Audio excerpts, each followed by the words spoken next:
दोस्तों जरा सोचिए, जब दुनिया के सबसे ताकतवर नेताओं में से एक रूस के राष्ट्रपति व्लादिमीर पुतिन भारत के महानायक डॉ बाबा साहेब भीमराव अंबेडकर जी के बारे में बयान दे तो उसका असर कितना गहरा होगा।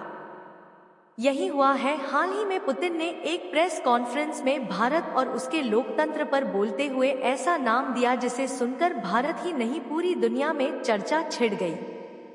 आम है, डॉ भीमराव अंबेडकर भारत के लिए यह सिर्फ गर्व का विषय नहीं है, बल्कि यह उस विचारधारा की जीत है जिसे बाबा साहेब अंबेडकर जी ने अपने संघर्ष, त्याग और ज्ञान से जन्म दिया। सच कहें तो बाबा साहेब का नाम इतना विशाल है कि अब वह सिर्फ भारत तक सीमित नहीं रहा, हाँ, बल्कि पूरी दुनिया के लिए प्रेरणा बन चुका है।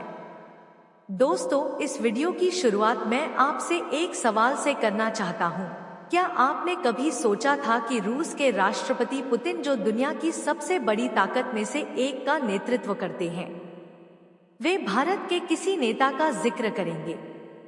गांधी जी, नेहरू, शायद किसी प्रधानमंत्री का, लेकिन नहीं, उन्होंने जिस नाम को चुना वह है डॉक्टर भीमराव अंबेडकर, यानी वह व्यक्तित्व जो समाज के सबसे दबे कुचले वर्ग से उठकर भारत का संविधान निर्माता वाला वह इंसान जिसने समाज को समानता, शिक्षा और न्याय का पाठ पढ़ाया। और यही वजह है कि जब पुतिन ने बाबा साहेब अंबेडकर जी का नाम लिया तो भारत में खलबली मच गई।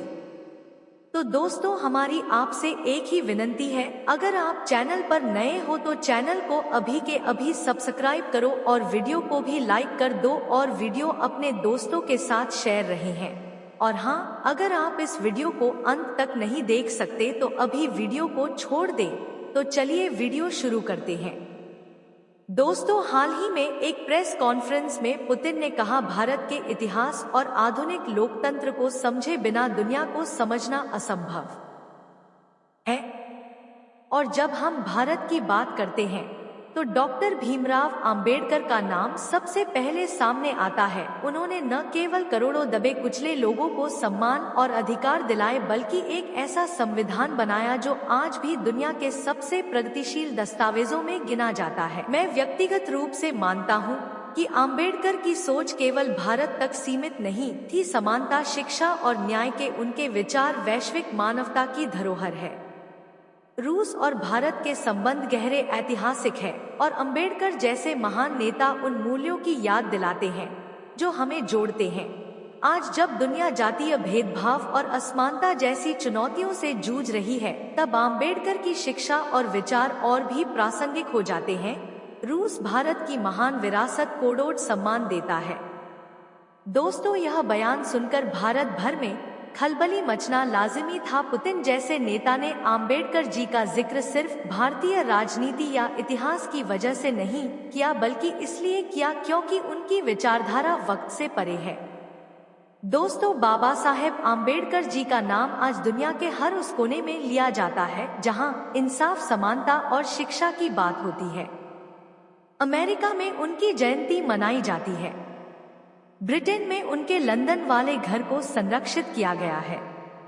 जापान में बौद्ध समाज उन्हें आधुनिक युग का मसीहा मानता है। संयुक्त राष्ट्र भी कई बार बाबा साहेब अंबेडकर जी की विचारधारा की प्रासंगिकता पर चर्चा कर चुका है। अब आप ही सोचिए, जिस इंसान को भारत के कुछ वर्गों ने नीचा दिखाने की कोशिश की, वही इंसान आज पूरी दुनिया में पूजनीय है। यही बाबा साहेब अंबेडकर जी की असली अर्थ है। दोस्तों, बाबा साहेब अंबेडकर जी ने भारत को संविधान दिया और यह संविधान सिर्फ एक कानूनी दस्तावेज नहीं, बल्कि करोड़ों लोगों के लिए जीवन का आधार है। यह दुनिया का सबसे बड़ा लिखित संविधान है। इसमें हर नागरिक को बराबरी का अधिकार मिला, चाहे वह किसी भी जाति, धर्म, लिंग का हो, यानी भारत का हर व्यक्ति इस संविधान के तहत बराबर है। यही वजह है कि पुतिन ने इसे दुनिया के सबसे प्रगतिशील दस्तावेजों में से एक बताया। भारत आज गर्व से कह सकता है कि वह दुनिया का सबसे बड़ा लोकतंत्र है। लेकिन इस लोकतंत्र की नींव किसने रखी? बाबा साहेब अंबेडकर ने। उन्होंने कहा था, लोकतंत्र केवल शासन प्रणाली नहीं है, यह एक जीवन शैली है। यानी लोकतंत्र का मतलब सिर्फ वोट डालना नहीं, बल्कि बराबरी से जीना, सम्मान से जीना और इंसाफ पाना है। बाबा साहेब अम्बेडकर जी ने समाज को 3 मंत्र दिए, शिक्षित बनो, संगठित रहो, संघर्ष करो। ही 3 मंत्र आज भी उतने ही प्रासंगिक है। अगर भारत के हर नागरिक ने इन 3 बातों को अपना लिया तो देश को कोई ताकत पीछे नहीं कर सकती है। दोस्तों, बाबा साहेब अम्बेडकर जी केवल संविधान निर्माता नहीं थे, बल्कि सामाजिक सुधारक भी थे। उन्होंने महिलाओं को बराबरी का अधिकार दिलाने के लिए हिंदू कोड बिल लाया, मजदूरों के लिए श्रम कानून बनाए, किसानों और कामगारों के हक में आवाज उठाई, यानी समाज का कोई भी वर्ग उनके योगदान से अछूता नहीं रहा। दोस्तों, पुतिन का यह बयान भारत के लिए सिर्फ गर्व नहीं बल्कि एक चेतावनी भी है। उन्होंने हमें याद दिलाया कि हमें अपनी विरासत को संभाल कर रखना होगा।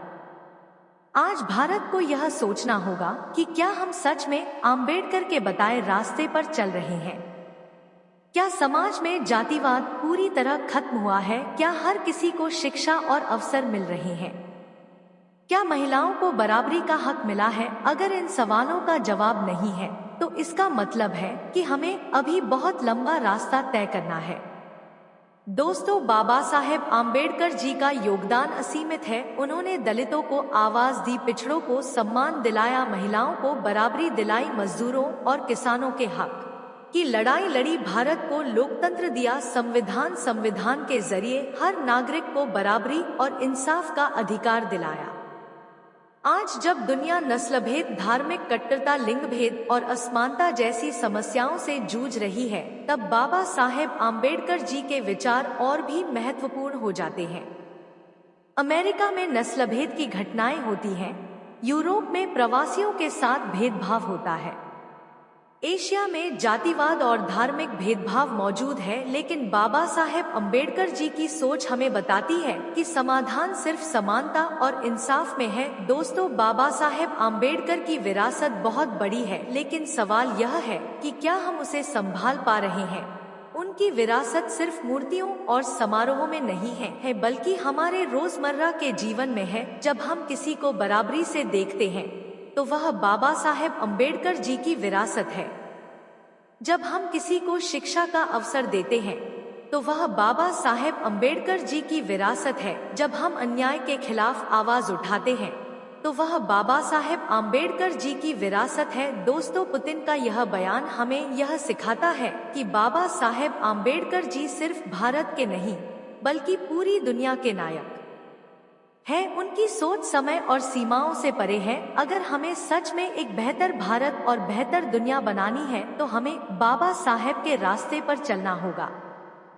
शिक्षा, समानता और न्याय के रास्ते पर तो हमें केवल जश्न नहीं मनाना होगा बल्कि उनके विचारों को जीवन में उतारना होगा। आज जरूरत है कि हर भारतीय बाबा साहेब के विचारों को समझे और उन्हें अपनाए। तभी हम उस भारत का निर्माण कर पाएंगे जिसका सपना उन्होंने देखा था। तो दोस्तों, आपके इस विषय पर क्या विचार है, हमें कमेंट करके बताएं। और अगर वीडियो पसंद आया हो तो वीडियो को लाइक करके चैनल को सब्सक्राइब जरूर करें और बेल आइकॉन प्रेस करें। मिलते हैं किसी और वीडियो में। जय भीम, जय भारत, धन्यवाद।